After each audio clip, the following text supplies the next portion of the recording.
আসসালামু আলাইকুম সুপ্রিয় দর্শক, আমি শাকিল আর আপনারা দেখছেন বিশ্ব বাংলা কৃষি, সর্বদা কৃষকের পাশে থাকে। বন্ধুরা, এই ভিডিওটি খুবই গুরুত্বপূর্ণ তাদের জন্য যারা পেঁপের বীজ থেকে চারা তৈরি করতে চায়। এবং আমি এই ভিডিওতে 3টি পদ্ধতি দেখিয়েছি, যেই 3টি পদ্ধতি যদি আপনি অনুসরণ করেন তাহলে 100% সেই গাছটি স্ত্রী গাছ হবে। পেঁপে গাছ সাধারণত দু ধরনের হয়, এক পুরুষ এবং দ্বিতীয় স্ত্রী গাছ।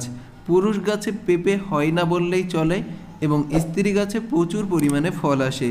বন্ধুরা, এখানে যে পেঁপে আমি একটা দাগ টেনে নিয়েছি, এই দাগের উপরের দিকের বীজগুলি আমি নেব এবং বোটার কাছে যে বীজগুলি থাকবে সেই বীজগুলিকে বাদ দিয়ে দেব। অর্থাৎ আমি একটা পেঁপেকে মধ্যবর্তী থেকে 2 ভাগে ভাগ করব এবং উপরের অংশটা নিয়ে নেব এবং নিচে যদি কোনো বীজ থাকে সেটা আমি বাদ দিয়ে দেব। কারণ বোটার কাছে যে বীজগুলি থাকবে সেই বীজ থেকে সাধারণত পুরুষ গাছ হওয়ার সম্ভাবনাটাই বেশি, কিন্তু আমার প্রয়োজন স্ত্রী গাছ। এজন্য উপরের দিকে যে বীজগুলি থাকবে সেগুলিকে আমাদের সংগ্রহ করে নিতে হবে। বন্ধুরা, 3টি পদ্ধতি আপনাদেরকে জানাবো। তার মধ্যে প্রথম পদ্ধতি হলো উপরের অংশের বীজ সংগ্রহ করতে হবে এবং বোটার কাছে যে বীজগুলি থাকবে সেই বীজগুলিকে বাদ দিয়ে দিতে হবে। এই পেঁপেটিতে যেহেতু বোটার কাছে কোনো বীজ নেই, সেহেতু আমি উপরের অংশে যে বীজগুলি আছে সেগুলি সংগ্রহ করে নেব। দ্বিতীয় পদ্ধতি, বন্ধুরা, এই বীজগুলি যখন সংগ্রহ করে নেবেন তারপরে বীজগুলি দেখবেন উপরে একটা তরল পদার্থ আছে, তার উপরে একটা লেয়ার আছে। তো এই বীজগুলিকে গেলে দিতে হবে। এর ভিতরে যে পানি আছে সেই পানিটাকে বার করে দিতে হবে, কারণ এই পানিটা থাকলে অধিকাংশ গাছ পুরুষ হতে পারে। এজন্য অবশ্যই আপনাকে এই লেয়ারটা গেলে তারপরে এই বীজগুলি সংগ্রহ করে রোদ্রে শুকিয়ে তারপরে আপনি চারা তৈরি করতে পারেন বা এই বীজগুলি আপনি রেখে দিতে পারেন। এবার আমি ভালো করে এই বীজগুলির উপরের অংশটা গেলে নেব। আর অবশ্যই আপনাদের খেয়াল রাখতে হবে পানি দিয়ে ওই লেয়ারের যে তরল পদার্থ আছে সেটা ধুয়ে দিতে হবে, এজন্য পানি ব্যবহার করবেন। বন্ধুরা, বীজের উপরের অংশটা গেলে তারপরে আমি পানিতে ভালোভাবে ধুয়ে নিয়েছি। আপনারা দেখতে পাচ্ছেন একটাতেও উপরের কোনো লেয়ার নেই। এবার এই বীজগুলিকে আমি শুকিয়ে নিয়েছি, এই বীজগুলি থেকেই চারা তৈরি করব। বন্ধুরা, আমি 2টি ভিডিও আপনাদেরকে দেব, একটা হলো টিস্যুর মাধ্যমে চারা তৈরি এবং একটা ডাইরেক্ট চারা তৈরি। কোনটা ভালো আপনারাই বিবেচনা করবেন। এখানে আমি কম্পোস্ট মানে গোবর সার, যে কোনো জৈব সার আপনারা ব্যবহার করতে পারেন এবং জৈব সারের সাথে 50% মাটি ব্যবহার করতে পারেন। কিন্তু আমি একটা পাত্র নিয়েছি এবং পাত্রর নিচে বালি দিয়ে দিয়েছি। এর মধ্যে আমি কম্পোস্ট দিয়ে দেব। শুধুমাত্র কম্পোস্ট ব্যবহার করছি আমি পেঁপের বীজ থেকে চারা তৈরি করার জন্য। আর এই প্রসেসটি আমি শীতকালে করেছিলাম, যার কারণে চারা হতে একটু লেট হয়েছে। কিন্তু আপনি যদি এই সময় বা গ্রীষ্মকালীন সবজি হিসেবে করেন তাহলে খুব দ্রুত এটা থেকে চারা তৈরি হয়ে যাবে। এর মধ্যে আমি পানি দিয়ে ভালো করে কম্পোস্টটা ভিজিয়ে নিচ্ছি। কম্পোস্টটা ভিজিয়ে নেওয়ার পর একটা কাঠি দ্বারা ছোট ছোট গর্ত করে নেব এবং এই গর্তের মধ্যে বীজগুলি বপন করে দেব। বন্ধুরা, এই সময় সবার টাইমের অভাব, এজন্য আমি ভিডিওটি ফাস্ট করে নিচ্ছি এবং ভালোভাবে আপনাদেরকে দেখিয়ে দিচ্ছি। বন্ধুরা, আপনারা প্রয়োজনে বড় পাত্র ব্যবহার করতে পারেন এই বীজগুলি জার্মিনেশন করার জন্য এবং এই প্রসেসটা অবশ্যই আপনারা গ্রীষ্মকালে করবেন। বন্ধুরা, এরপরে আমি একটা একটা করে বীজ সবগুলি গর্তে দিয়ে দেব, তারপরে উপরে আমি সামান্য কম্পোস্ট দিয়ে দেব। বন্ধুরা, আপনাদের কাছে একটাই রিকোয়েস্ট, এই পদ্ধতি অবশ্যই আপনারা অ্যাপ্লাই করবেন একবার হলেও এবং ভিডিওটি ভালো লাগলে অবশ্যই লাইক করবেন। বন্ধুরা, এর উপরে আমি সামান্য পরিমাণে কম্পোস্ট দিয়ে দেব। অবশ্যই আপনারা 1/2 ইঞ্চির বেশি কম্পোস্টের লেয়ার তৈরি করবেন না, না হলে বীজগুলি নিচে পড়ে যাবে এবং জার্মিনেশন হবে না, বীজগুলি পচে নষ্ট হয়ে যেতে পারে। এজন্য উপরের লেয়ারটা দেওয়ার সময় আপনারা খেয়াল রাখবেন।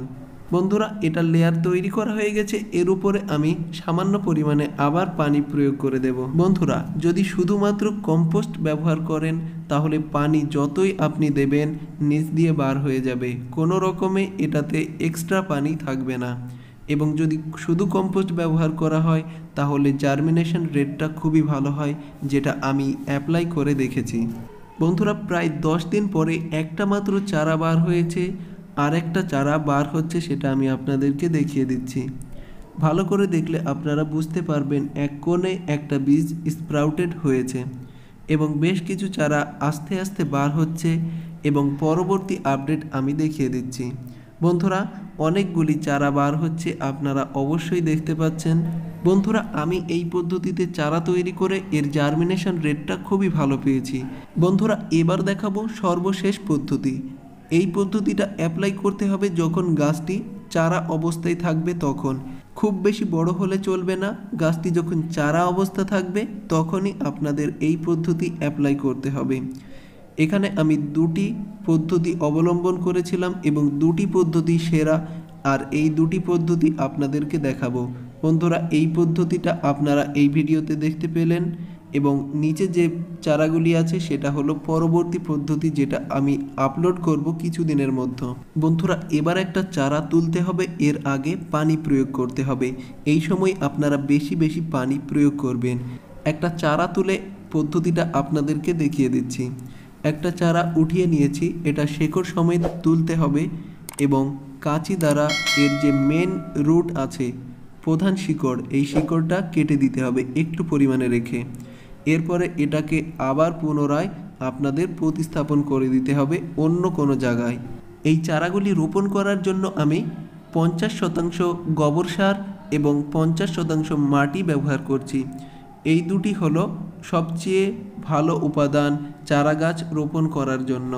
এই দুটি উপাদান আমি খুব ভালোভাবে মিশিয়ে নিচ্ছি। তারপরে এগুলিকে আমি একটা পলিথিনের প্যাকেটে ভরে নেব। এখানে আমি ছোট ছোট পলিথিনের কাগজ ব্যবহার করছি চারা গাছগুলি রোপণ করার জন্য। জাস্ট পলিথিনের মধ্যে মাটি এবং কম্পোস্টের মিশ্রণটি ভরে নিতে হবে। তারপরে এর মূল শিকড়টি বাদ দিয়ে তারপরে রোপণ করে দেবেন, তাহলেই যথেষ্ট। বন্ধুরা, এই রোপণ করার পরে পানি প্রয়োগ করতে হবে এবং খুব কেয়ারফুলি এই কাজটি করতে হবে, না হলে চারা গাছগুলি মারা যেতে পারে। বন্ধুরা, দু একটা চারা মারা যেতে পারে, কিন্তু সাবধানতার সাথে এই কাজটি করলে একটাও চারা মারা যাবে না। আমার 3টি চারা মারা গেছিল 15টা চারার মধ্যে, অর্থাৎ আমার কাছে 10-12টি চারা এখনও পর্যন্ত আছে এবং এই চারাগুলি বেঁচে আছে, পরবর্তীতে স্ত্রী গাছে পরিণত হবে এবং প্রচুর পরিমাণে ফল পাবো। বন্ধুরা, কিভাবে রোপণ করতে হবে সেটা দেখে নিলেন এবং আমার রোপণ করার কাজটা কমপ্লিট হয়ে গেছে।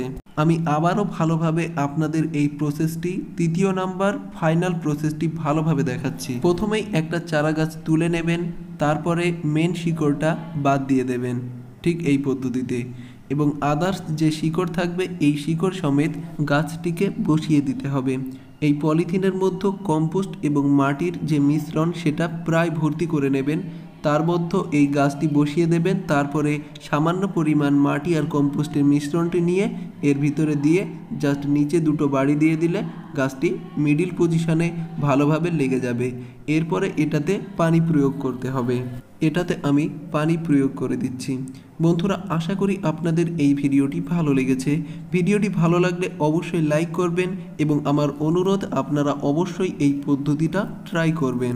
এবং আপনি যদি চ্যানেলে নতুন হয়ে থাকেন তাহলে অবশ্যই চ্যানেলটি সাবস্ক্রাইব করে দেবেন আর পাশের নোটিফিকেশন বেলটি অন করে দেবেন। ধৈর্য ধরে ভিডিওটি শেষ পর্যন্ত দেখার জন্য আপনাকে অসংখ্য ধন্যবাদ। থ্যাঙ্কস ফর ওয়াচিং বিশ্ব বাংলা কৃষি।